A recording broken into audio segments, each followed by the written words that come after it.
నమస్తే. ఇవాల్టి వార్తలకు స్వాగతం. బీజేపీ ఆర్ఎస్ఎస్ కార్యకర్తలు చర్చ్ పై దాడి.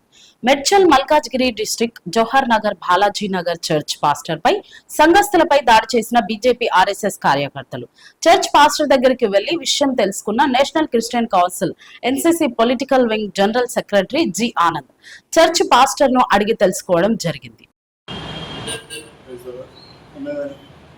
చెప్పండి, మీ ప్రాబ్లం ఏంది? అదేదో సంఘం నడిపించకుండా ప్రాబ్లం జరిగిందని చెప్పేసి తెలిసింది. చెప్పండి. అంటే ఇక్కడ నా పేరు ఇజ్రాయల్. సో నేను ఒక 4 సంవత్సరాల నుంచి ఈ యొక్క బాలాజీ నగర్లో మైసూర్ బేకరీ పక్కన ఈ హాల్లో అందరూ నడిపిస్తున్నాను, ఒక ఐగర్ కింద. సో ఏమైందంటే సడన్గా పొద్దున్నే మార్నింగ్ వచ్చారు. 4 సంవత్సరాల నుంచి లేను, కానీ ఈ మధ్య ఎక్కువగా మరి ఏమన్నా కూడా మనకు తెలియదు. కానీ ఇప్పుడు వచ్చి ఒక ఇద్దరు మెయిన్ అయితే ముగ్గురు పైకి వచ్చారు. ఇంకో 10-15 మంది లైన్గా కింద ఉండి ఒకరి తర్వాత ఒకరు చర్చిలోకి వచ్చి నన్ను అంకుల్ గారిని మా సంఘం అంకుల్ గారిని కొట్టారు. సో నన్ను కూడా చేశారు. కొట్టారు. నాకు ఇక్కడ చంపగా బాగా కొట్టారు.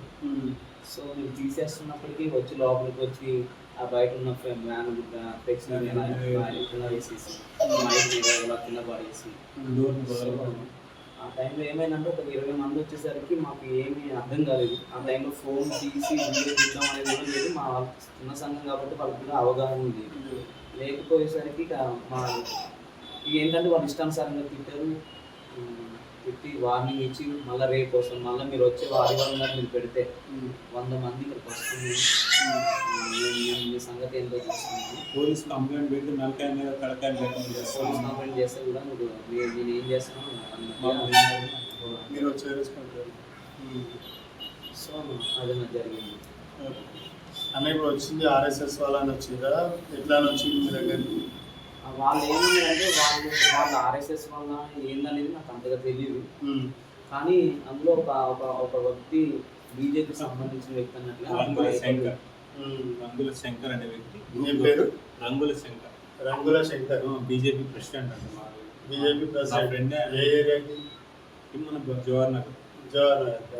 ఓకే. నేను వచ్చి అడిగింది ఏంటంటే, ఆయన ఇక్కడ వాళ్ళకి కంప్లైంట్ వస్తుందన్న, వీళ్ళకి సౌండ్ పొల్యూషన్ వస్తుంది, మీరు బంద్ చేయాల్సి వచ్చి అని వాళ్ళు అన్నారు.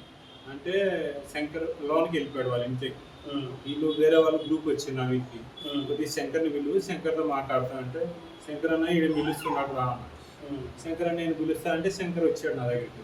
వచ్చి శంకర్ ఎందుకు, మనం కూడా 4 సంవత్సరాలు వెంకటేశ్వర స్వామిలో నేను నువ్వు కలిసి సేవ చేసుకున్నాను కదా, ఏదో ఆ దేవుడి దగ్గర నాకు ఇంత ఆశ్రమం దొరకలే, ఏడ నాకు అత్త కొడుకు బాగలేదు, డ్రగ్స్ అయితే మారు మనసు దొరుకుతుంది, నేను ఏదో చేసి సపోర్ట్ వస్తున్నా. శంకర్ మొన్న కొడుకు ఇంతకుముందు 3 నెలలకు ముందు వచ్చిండు, చెప్తే వెళ్ళిపోయాడు. ఈసారి చెప్తుంటే వదిలిపెట్టేదే లేదు, మీరు బంద్ చేయాల్సిందే అంట. నువ్వు బంద్ చేయాలంటే ఎట్లా శంకర్ బంద్ ఎట్లా చేస్తున్నావు? కాదు, నువ్వు బంద్ చేయాలని డోర్లు బాధపడతావు, నన్ను కొట్టు ఘోరంగా చేసిండు. అరే మనమే కదా శంకుస్థాపన చేసింది ఆడ వెంకటేశ్వర స్వామి టెంపుల్. మరి నేను కూడా వెంకటేశ్వర స్వామి ఒకప్పుడు ఆడ గుడి కట్టించాను, ఈడ గుడి కట్టించాను, ఇది తప్పేముందా అన్న. నేను తప్పంటే మా గుళ్ళకి దీనికి సంబంధం ఏంటి? ఇది ఏమన్నా ఇదా? ఇది ఏదో మాదిగోల దేవుడు, మన దేవుడా? మన హిందూ దేశం, నువ్వు మతం మార్చుకున్నావురా, ఈ పేరు మార్చుకోరా వేస్ట్గా అని వచ్చిన కొట్టుడు ఇక్కడ కొట్టాడు. శంకర్తో కాదు, ఎవరో కషాయ వేషం తెలిసిన వాళ్ళు ఆయన గ్రూపే. అరే అలా చేయొద్దురా, అంకుల్ని కొట్టొద్దురా అంటున్నాడు. ఆయన గారు కొట్టేసి నాకు సపోర్ట్ వస్తున్నాయి. ఇజ్రాయల్ నన్ను కొట్టుకున్నాడు, ఈయన వచ్చాడట. ఈయన తపా 2 దెబ్బలు వేసాడు వేరే వాళ్ళు, పాస్టర్ గారు. నేను అంకుల్ నువ్వు ఇమీడియట్గా పైకి పో, నువ్వు వెళ్ళిపో, ఇక్కడ ఉంటే ఇంకా గొడవ అవుతుందంటే నేను కిందకి దిగా. కింద దిగేదాకా పక్కన ఇంకొక ఆయన ముస్లాం బీపీలో ఉన్నాడు. మా ఆయన గారు నువ్వు ఎందుకున్నావు, హిందువులో పుట్టి హిందువులో పెరిగి అబ్బాయి హిందూ మతం ఏందో వాళ్ళకి ఇచ్చేదో నాకు అర్థం. నేను కూడా రెడ్డి హిందూగా నాది కూడా. ఈ మతం ఏందో వాళ్ళు వచ్చి కొట్టుడు ఏందో, ఒక రౌడీ షీటర్లా లేకపోతే గుండాలా అంటే ఏం అర్థం కాలేదు. మాకైతే మతి భ్రమించిపోయింది. కానీ ఒకటే అనుకున్న, దేవుడా నువ్వు నీ నామ నిమిత్తం నిందలు కాదు, వాడు ధన్యుడని ఇప్పుడు వరకు మేము కాన్ఫిడెన్స్ ఇస్తే, ఇప్పుడు భాస్కర్ రెడ్డి అన్న ఫోన్ చేసి ఇల్లు నాది, నా అండర్లో సేవకు నడుపుతున్నాడు, నువ్వు ఎట్ట తమ్ముడు, నువ్వు ఎట్ట ఊరుకుంటున్నావు, ఇమ్మీడియట్లీ పోయి పోలీస్ కంప్లైంట్ చేయి, నేను వస్తా అంటున్నాడు. ఓనర్ అది ఇప్పుడు 4 సంవత్సరాల నుంచి ఈడ సేవ నడుస్తుంది. అయ్యి 4 ఓకే, 4 సంవత్సరాల నుంచి సేవ నడిచినప్పుడు ఎవరికి డిస్టర్బ్ కాలే, కాలే. ఏ సౌండ్ తో డిస్టర్బ్ కాలే. ఏం కాలే. నిన్న ఇవాళ డిస్టర్బ్ అవుతుంది. ఎవరు కంప్లైంట్ ఇచ్చింది? ఎవరు? ఈ పక్క ఇంటి ఆయన. ఈ పక్క జగన్ ఇంటి అంట, ఆయన పేరు జగన్ అంట. ఇప్పుడు ఈయన ఓన్ అవుతాయి ఆయన. ఆయన ఓన్ హౌస్. మరి 4 years నుంచి 4 సంవత్సరాల నుంచి డిస్టర్బ్ కాలేదంట. సరే డిస్టర్బ్ అయితే అయిందన్న వచ్చి కొట్టుడేంది, రౌడీ షీటర్ జై శ్రీరామ్ అని కొట్టుడేంది, శ్రీరామ్ కొట్టమన్నాడు ఏమన్నది, ఇంత ఘోరం ఇది పాపం. సో ఇక ఆయన కంప్లైంట్ ఇస్తే వాళ్ళు వచ్చినట్టున్నారు. మరి ఏందో మరి ఏం జరిగిందో తెలియదు. అది జరగలేదు, ఏదో ఇంటర్నల్ గా వేరే స్టోరీ ఉన్నది. ఓకే, ఇప్పుడు మీరే ఎట్లా అనుకుంటున్నారు? నేను ఏమనుకుంటున్నానంటే పోలీస్ కంప్లైంట్ ఇద్దాం అనుకుంటున్నాను. పోలీస్ కంప్లైంట్ ఇచ్చి ఫాస్ట్ ఫెలోషిప్ కూడా నేను ఇస్తాను. అందులో కూడా జవహర్ నగర్ ఫెలోషిప్ సో ఆయనకి ఫోన్ చేస్తే మాట్లాడదాం అన్నట్టుగా అన్నారు. ఇంకా ఏం నాకు వచ్చారా ఇడికి ఏమన్నా వచ్చి మీకు ఆదరణగా ఏమన్నా నిలబడరా? అయితే ఫోన్లో అయితే చెప్పారు, వైస్ ప్రెసిడెంట్ చెప్పారు మాట్లాడదాం అన్నారు. కానీ ఇంకా ఏం వాళ్ళు రాలేదు. సరే, వాళ్ళు కూడా మన వాళ్ళే, వాళ్ళను మనం అది కాదు. కాకపోతే ఏంటంటే నేను ఒకసారి మీ చర్చికి ఆల్రెడీ వచ్చి ఒకసారి అనౌన్స్ చేశాను, ఇలా మేము టీఎల్పీసీ నుంచి ఆర్గనైజేషన్ స్టార్ట్ చేస్తామని మీకు కూడా వచ్చి కదా సార్. మరి గుర్తుందా? ఇట్లాంటి సమస్యలే జరుగుతున్నాయి. నిన్న కూడా ఇంకోటి జరిగింది వేరే దగ్గర. మొన్న అంతకుముందు లాస్ట్ మంత్ అక్కడ జరిగింది, మాట్లాడించినాం, పిలిచి మాట్లాడించినాం.